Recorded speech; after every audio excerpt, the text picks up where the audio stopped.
we are now with one of the country's top global macroeconomists, Shan Saeed from Juwai IQI, on his thoughts. Now, Shan, tension at the Strait of Hormuz, shifting attention to other choke points like the Strait of Malacca. Now, does increased traffic make the Strait of Malacca more vulnerable? What risk could emerge?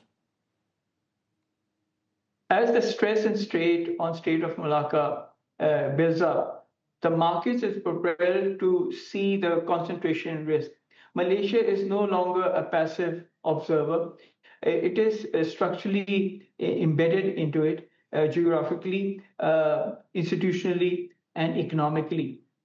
And if you see, Strait of Malacca facilitates 24 million barrels per day of oil flows versus 20 million with Strait of Malacca. So that clearly indicates that geographically speaking, Malaysia has got a strategic edge, and it can leverage from it in terms of economic value. Yes, you're absolutely right when it comes to the high congestion in Strait of Malacca. It increases the freight cost, it increases the congestion, and moreover, it builds the economic cost for these. However, having said that, Malaysia can leverage from its geographical significance, and that gives Malaysia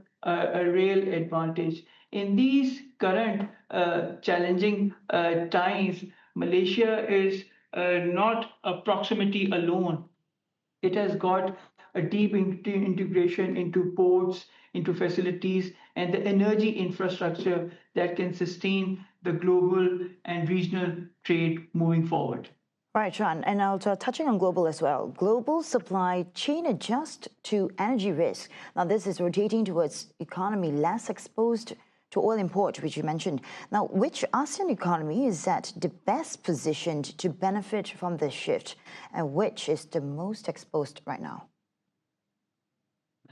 Cheryl, if you see right now, the current ASEAN region is going through energy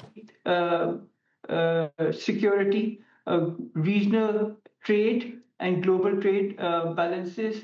And above all, it is going through the fuel landscape that is changing dramatically. And that boils down to policy credibility that will drive the macro outcomes for many economies. However, the macro outcomes may not be same for all the economies.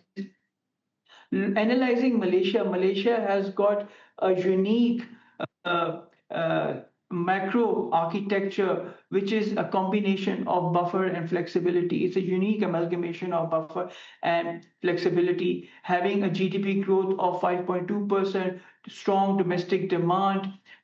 You have trade that is moving at a very fast pace, inflation under 1.4%. So that gives Malaysia a strong sovereign macro fundamentals and macroeconomic stability, which has become the hallmark of growth outlook for Malaysia, not only last year, but also for this year. However, having said that, there will be few economies that will be facing some challenges. They will be facing few shocks when it comes to fuel shock, when it comes to fiscal side, when it comes to freight, when it comes to external trade balances shock, and above all, the currency devaluation shock. So the resilience, the economic resilience is no longer assumed. It is differentiated and it is priced in real times. So some economies, like already reported in global media, like Philippines and Thailand, will be facing some challenges moving forward in ASEAN.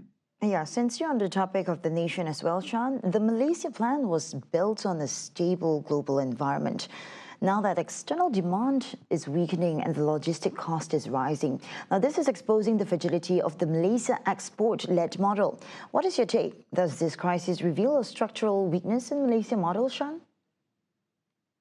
On the contrary, Cheryl, if you see, Malaysia has really built up its economic model and it is shaping up well.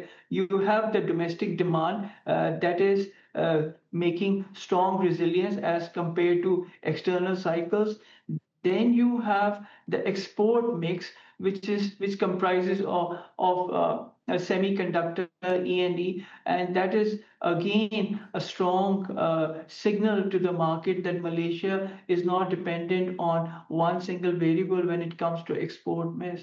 And the third, which is the external earning, Malaysia is moving heavily into data center and digital infrastructure. So that is creating a new form of revenues for Malaysia. So to say that the economic model, the export-driven economic model, is not working, on the contrary, it is Malaysia is moving into a diversified mix of export landscape that is going to refigure the economic outlook of the country in the next 3 to 5 years. Right. Thank you so much, Shan, for joining us on TVS Nightline.